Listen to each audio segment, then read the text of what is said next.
In the dead silence of space, a forgotten signal leads a human crew to a wreck, and a child who was never meant to survive. Engineered to obey, abandoned as broken, but still alive.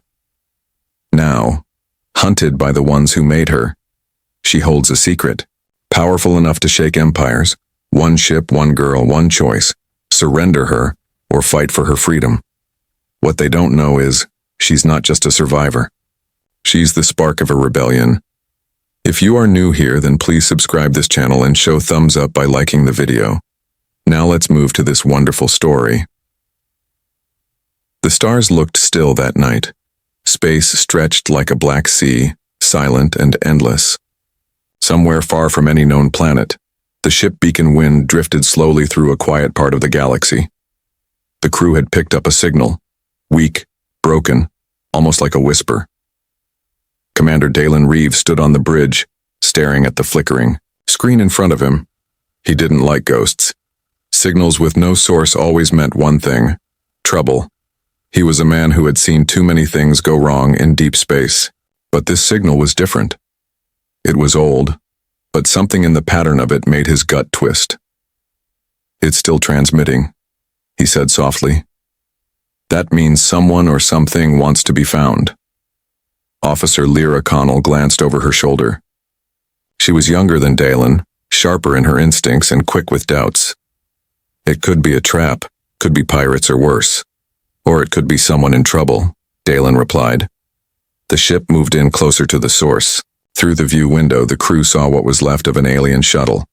Its hull torn open like a crushed can, parts floating around it like broken bones. The wreck looked ancient. No life signs, no clear markings. Just debris and silence. Technician, Bram Solon, thin and curious as always, leaned forward over his console. "The signal's coming from the lower deck. It's buried under all that wreckage, still running somehow." Dalen nodded. "Prep a boarding team. We'll check it ourselves." Within minutes, the crew was suited and ready. The airlock opened with a hiss. Their boots clanged against the twisted metal of the alien wreck. Inside, the air was cold and stale. The walls were blackened with fire damage. Broken lights blinked weakly in the corners. Everything smelled of burnt plastic and old smoke. "This place is a grave," Bram whispered. They moved through tight corridors, stepping over fallen beams and broken glass. There were no bodies, no signs of a crew, only damage, and something else. Scratches on the walls, marks that didn't belong to machines. Suddenly they heard it, a sound, soft, almost like a breath, not a voice, not a word, just something alive. "There," Lyra said, pointing down a collapsed hallway. At the end, a sealed door flickered with power. Dalen stepped forward and tried the handle. It resisted, then gave with a loud screech. Inside, the small room, they found her, a child, or something that looked like one.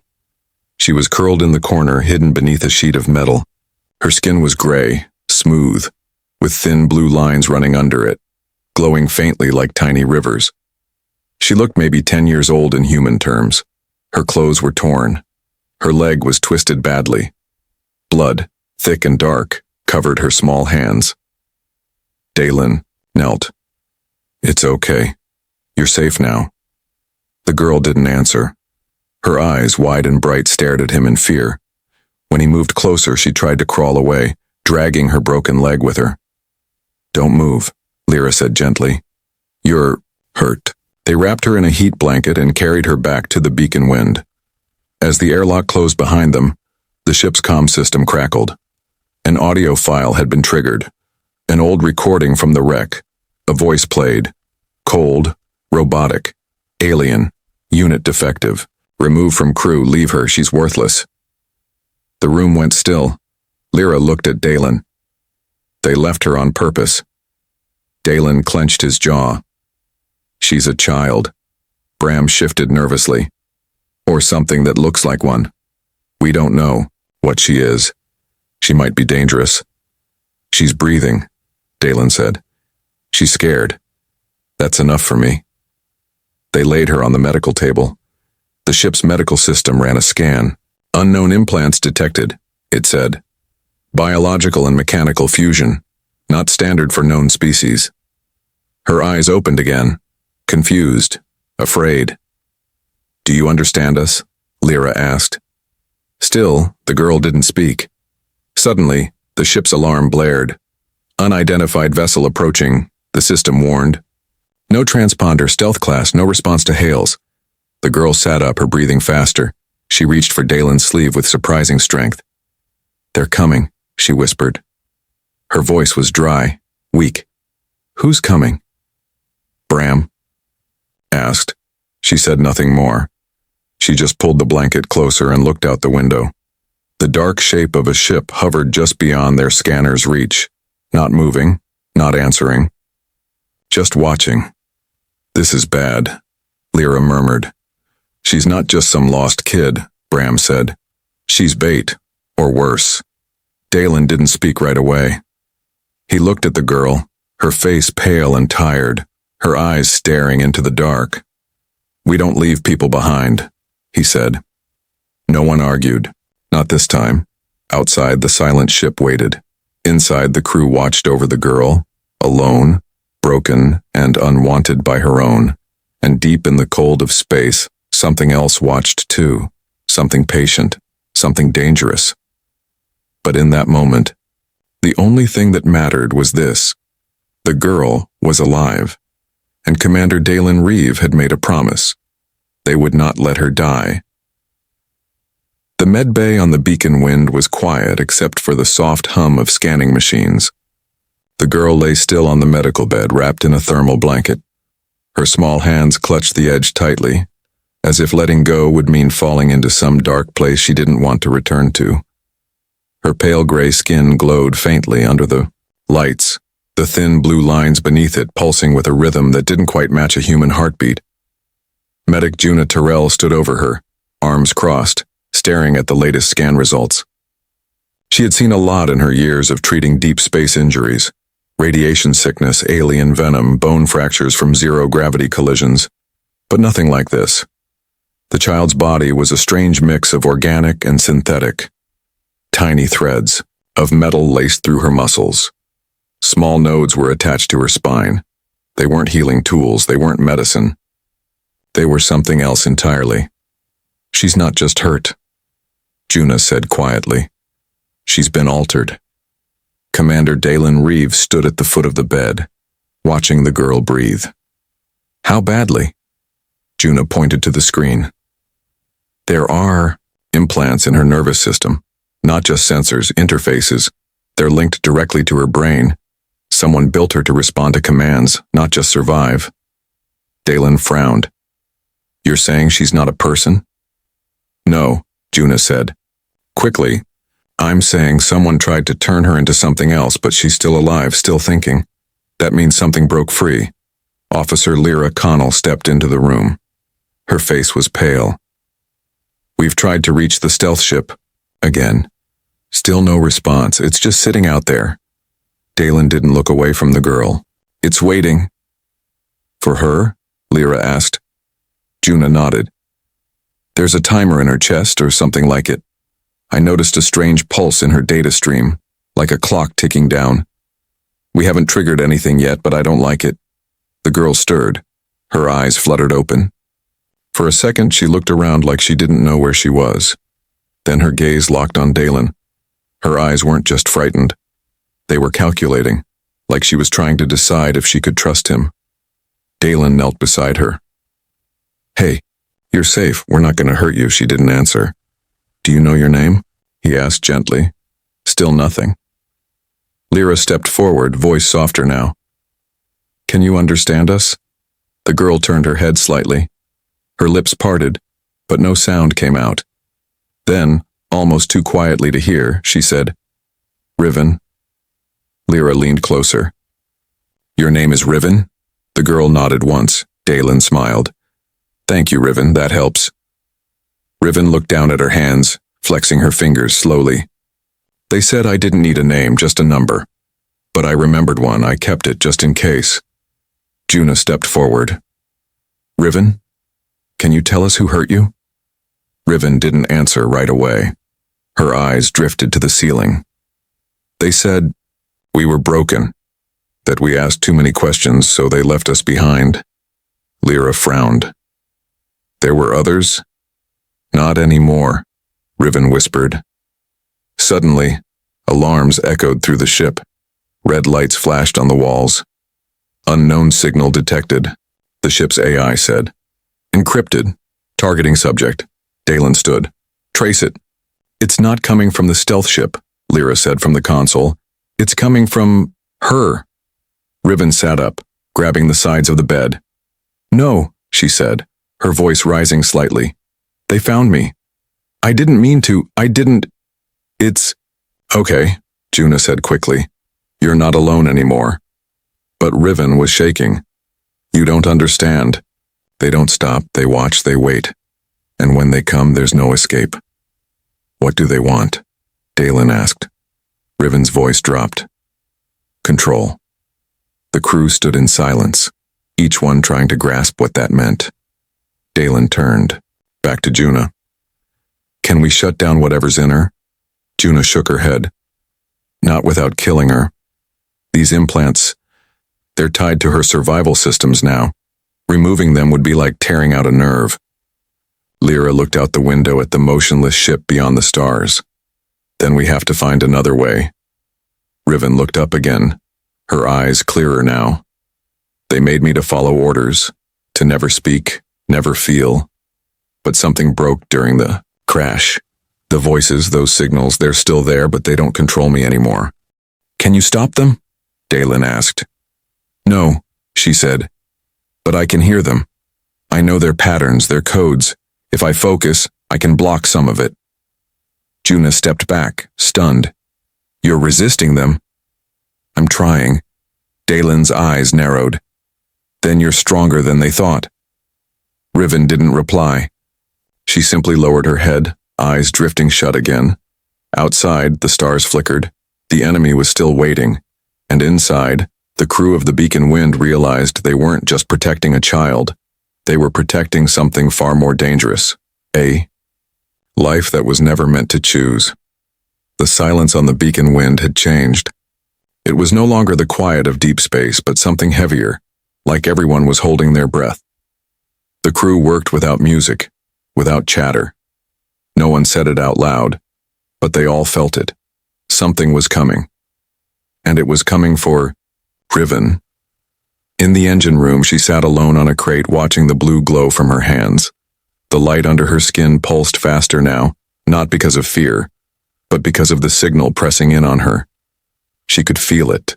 Not words exactly, more like pressure inside her mind. Commands, warnings, reminders that she had run, and they were still watching. Commander Dalen Reeve stood on the bridge, eyes fixed on a large star map. They're not going to wait forever, he said. Sooner or later they'll move. They don't have to, Officer Lyra Connell replied. That signal Riven picked up, it's not just a message. It triggered something inside her. Juna says her body is acting like a timer. Dalen's jaw tightened. A countdown? Yes. The implants are reacting, like a system preparing to shut her down. Or worse. Technician Bram Solon joined them, holding a tablet. Juna just confirmed it. There's a node near her heart. It's active now. If we don't stop it in time, it will kill her. Dalen didn't move for a moment. Then he asked, How much time? 6 hours. Maybe less. Dalen looked out at the stars. The stealth ship was still there, hanging just outside sensor range like a shark waiting for blood. We need to disappear, he said. Somewhere they won't expect. There's one place, Bram said slowly. The Rift Corridor. Deep space, uncharted, unstable. No trade routes go through it. It's full of gravitational anomalies. The only reason anyone survives it is luck. So we make our own luck, Dalen said. Are you serious? Lyra asked. That place eats ships. We're running out of choices, he answered. And Riven's running out of time. The decision was made. Within the hour, the crew prepared the ship for the jump. Systems were rerouted, Weapons primed, engines checked twice. No one said it, but they all knew. This could be their last flight. In the med bay, Riven sat on the table while medic Juna Terrell carefully examined the implant readings. The countdown was real. She could see the slow but steady change in Riven's vitals. The girl was calm. Too calm for someone facing death. Her eyes were distant, like she was somewhere else entirely. "Do you feel it?" Juna asked gently. Riven nodded. "It's cold, not like space, inside, like something winding tighter and tighter. Why didn't you tell us earlier?" "I didn't know," Riven whispered.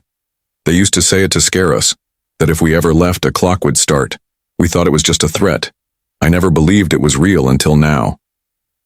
Juna placed a hand on her shoulder. "We're going to try to stop it." Riven smiled faintly. "I believe you." As the ship neared the entrance to the rift corridor, everything began to shift. Space around them warped slightly, colors bending in strange ways. The crew strapped in as the jump countdown began. "Engaging jump in 10 seconds, Bram called out. On the bridge, Dalen stood at the helm. Lyra ran final checks. Juna stayed with Riven, one hand resting lightly on her arm. 5 seconds, Bram said. Riven's eyes opened. "I can feel them." Dalen looked at her. "Are they close?" "No," she said softly. "They're everywhere." 3, 2, 1. Jump. The ship lurched as it entered the rift. Light twisted. Time seemed to stretch. For a moment it felt like they were falling through silence itself. Then everything returned, dim, off-color but stable. Outside, the rift corridor was chaos. Huge clouds of frozen gas drifted like ghosts. Shattered moons floated in crooked paths. Lightning sparked between dead stars. Riven stood, her hands against the control panel, guiding them. "Turn 30 degrees left, reduce speed, there's a pull ahead." Her voice was calm, steady. She knew the patterns. Somehow she understood the chaos. Lyra stared at her. "How are you doing this?" "I've seen it in the signals," Riven replied. "The codes, the rhythms. They used to use it against us, now I see the path." For 2 hours, Riven guided them through the rift. Every call she made was precise. And somehow, they made it through. Just as they reached the final stretch, the alarms went off. 3 incoming vessels. Bram shouted. "Same stealth class, they're here." Riven stood still. They followed the signal, the countdown drew them in. Juna checked her vitals. "Her readings are spiking. We don't have much time." Dalen gripped the console. "Get ready, if they fire, we fight." Riven turned to him. "I can stop the countdown, but I have to go into it, the part of me they built." "What happens if you do?" Dalen asked. "I don't know." He paused, then said quietly, "Do it." Riven placed her hand over her heart. She closed her eyes. Inside her, the machine parts surged with energy. Signals screamed, commands clashed. She reached into the code and spoke a single thought. "No." The countdown slowed, then stopped. Her body trembled, but she stayed standing. "It's mine now," she said. "I chose." The crew stared in silence. The enemy ships turned, but didn't fire. They hovered, uncertain. And for the first time, Riven was more than what they made her. She was free. The stars beyond the rift corridor were quiet again, but the silence no longer brought peace. It was the stillness before a storm. The beacon wind floated just beyond the edge of the last gravitational fold, its systems worn and trembling. They had made it through, but barely. The crew was exhausted, yet no one slept. They all knew what was coming next. The enemy hadn't left. They had simply been waiting. Riven stood near the central console, her thin frame still glowing with soft blue light. The countdown was gone. She had ended it, not by running but by facing the thing inside her. Still, her body was weak. Every breath took effort, but her eyes burned with something new, certainty. She no longer looked like someone surviving. She looked like someone deciding. Commander Dalen Reeve leaned over the nav display. 3 ships. They're not just scanning. They're locking on. Weapons ready. They want her back, said Lyra quietly. They'll do anything. They can try, Dalen replied. In the med bay, medic Juna Terrell ran the last set of scans. The dangerous signals inside Riven's body had quieted. Whatever system they had used to control her, shut it off, detonate her, erase her, was no longer running. She had turned it off from the inside. No one knew how, not even Riven. It was like she had simply decided not to obey anymore. But the ships outside didn't care. To them, Riven was property, an unfinished project, a mistake to erase. We have a hail, Bram called from the bridge. Audio only. Put it through, Dalen said. The voice that followed chilled the room. It was smooth and cold, like it wasn't coming from a person at all. Return Unit 72. Final warning. Resistance will lead to full system destruction. Riven stepped forward. Let me speak. Dalen looked at her. You don't have to. I know, she said. But I want to. The channel stayed open. Riven didn't raise her voice. She didn't need to. You made me in a lab, she said. Taught me to obey, to follow, to never speak unless asked. But I've learned something you never taught me. I've learned to choose, the voice replied, emotionless as ever. You are broken. Riven smiled. No, I'm free. The channel ended. A moment later, the enemy ships moved. They're powering weapons, Bram said. We're outgunned. Shields won't hold. Then we hit first, Dalen said. Before he could finish the order, Riven placed her hand on the ship's main panel. Light spread from her skin into the console. The systems flickered once, then stabilized. I can reach them, she said. They're ships. They're signals. They're linked, just like I was. If I connect, it could hurt you, Juna warned. I'm not theirs anymore, Riven said. And they need to know that. She closed her eyes. Her body tensed. The screens across the ship began to shift, showing lines of code no one else could understand. Riven's voice was steady. I can see. They're ships. They're networks, and I'm going to show them what happens when you push someone too far. One of the enemy ships twitched. Its lights dimmed. Then the second. Then the third. Alarms blared inside them. Through the ship's speakers, the crew heard scattered voices. Alien, broken, panicked. The control had been reversed. Riven was inside. Their systems not as a tool, but as a storm. The first ship exploded. The second went dark and drifted off course. The third tried to jump away. Too late. Its engines shut down mid-burn, spinning it into the void. Silence returned. On the beacon wind, no one spoke for a moment. Then Bram whispered, She just ended them. No, Dalen said, watching Riven carefully. She stopped being their weapon, that's all. Riven's hands fell away from the console. She was shaking but still standing. They'll send more, she said. They'll never stop. Then we make a choice, Dalen replied. We stop running. We fight. But not just for me, Riven said. There are others like me out there, still trapped, still waiting, still scared. Dalen nodded. Then we find them. Later, in the calm after the fire, Riven stood by the window, staring at the stars. Lyra joined her, offering a mug of warm tea. Riven took it, holding it carefully between her hands. They made me feel like a machine, she said softly, like I wasn't allowed to want anything. You're allowed now, Lyra said. You always were. Riven looked out at the stars. What if I still don't know who I am? You're not alone anymore, Lyra replied. We'll figure it out together. In the command room, Dalen uploaded a full report to the Alliance network, including every detail they had gathered about the project that created Riven. He ended it with a single message. She is not a weapon. She is proof that we can choose a better way. Across the stars, that message would find others, and somewhere in a quiet lab another child might hear it and hope. The beacon wind turned slowly and fired its engines. A new path lay ahead, one filled with danger but also purpose. Because sometimes all it takes is one person to remind the galaxy of something simple. You don't have to be perfect to matter. You just have to choose to be more than what they made you. And Riven had made her choice.